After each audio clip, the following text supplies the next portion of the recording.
தமிழ் மக்கள் அத்தனை பேரையும் வயிறு வலிக்கு சிரிக்க வச்ச ஆச்சி மனோரமாவோட சொந்த வாழ்க்கை இறுதி வரைக்கும் சோகம் நிறைஞ்சதாகவே இருந்துச்சு. அம்மாவோட எதிர்ப்பை மீறி திருச்செந்தூர் முருகன் கோவிலில் தன்னுடைய காதலன் ராமநாதனை கரம் பிடிச்சாரு ஆச்சி மனோரமா. இந்த தம்பதிக்கு ஆண் குழந்தை பிறந்துச்சு. பூபதினு பேர் வச்சாங்க.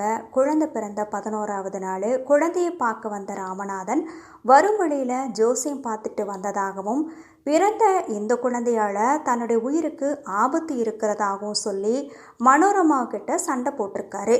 அப்படி வீண் சண்டை போட்ட சில நாள்லயே ராமநாதன் மனோரமாவை விட்டு பிரிஞ்சு வேறொரு பெண்ணை திருமணம் செஞ்சுக்கிட்டாரு. இந்த நிகழ்ச்சிக்கு அப்புறம் வேறு திருமணம் செஞ்சு கொள்ளாம மனோரமா இறுதி வரைக்கும் மகன் பூபதிக்காகவே வாழ்க்கையை அர்ப்பணிச்சிருக்காங்க. சின்ன தம்பி படத்தின் கிளைமேக்ஸில் கைம்பெண் தாய் மனோரமாவின் மீது மஞ்சள் தண்ணி ஊற்றி குங்குமம் வைக்கும் காட்சி எடுக்கிறப்போ வழக்கத்தை விட மிகவும் சீரியஸாக நடிச்சுக்கிட்டு இருந்தார் மனோரமா. என்னாச்சு என படக்குழுவினர் கேட்குறப்போ, ஒன்றுமில்லை, என்னோட வாழ்க்கைக்கும் இந்த காட்சிக்கும் ஏதோ சம்மந்தம் இருக்கிற மாதிரி தோணுதுன்னு வேதனையோடு சொன்னாங்களாம் ஆச்சி மனோரமா. அவர் சொன்ன அந்த நேரம் மனோரமாவோட கணவர் ராமநாதன் சென்னையில் உள்ள ராயப்பேட்டையில் காலமாகி இருந்தார். தன்னை தவிக்க விட்டு வேறொரு பெண்ணோட சேர்ந்த போதிலும் நேரில் போய் கணவரோட உடலுக்கு அஞ்சலி செலுத்தி தன்னோட மகன் பூபதி கையால் கணவரோட உடலுக்கு கொல்லி போட வச்சாரு ஆச்சி மனோரமா. அடிக்கு மேலே அடி, வலிக்கு மேலே வலி, நம்பிக்கை துரோகங்களையே வாழ்க்கையாக கொண்ட மனோரமா சில நாய்களை கண்ணும் கருத்துமாக வளர்த்தாங்க.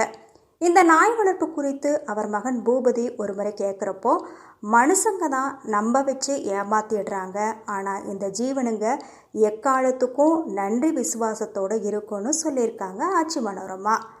ஒரு முறை ஒய்ஜி மகேந்திரன் கிட்ட, அப்பா, அந்த எதிர்த்து வீட்டுக்காரி ஒருத்தி இருக்காப்பா, அவகிட்ட மட்டும் ரொம்ப ஜாக்கிரதையாக இருக்கணும்ப்பா, அவள் எந்த நேரத்தில் என்ன செய்வானே தெரியாதுன்னு மனோரமாவோட நடிப்பு சொல்லி சிலாகித்தாராம் சிவாஜி.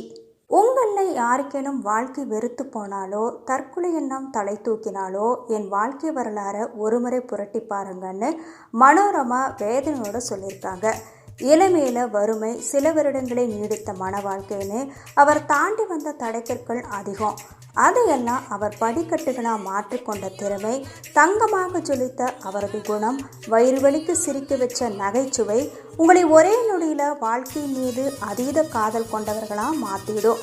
அவரோட இழப்பு யாராலும் ஈடு செய்ய முடியாதது.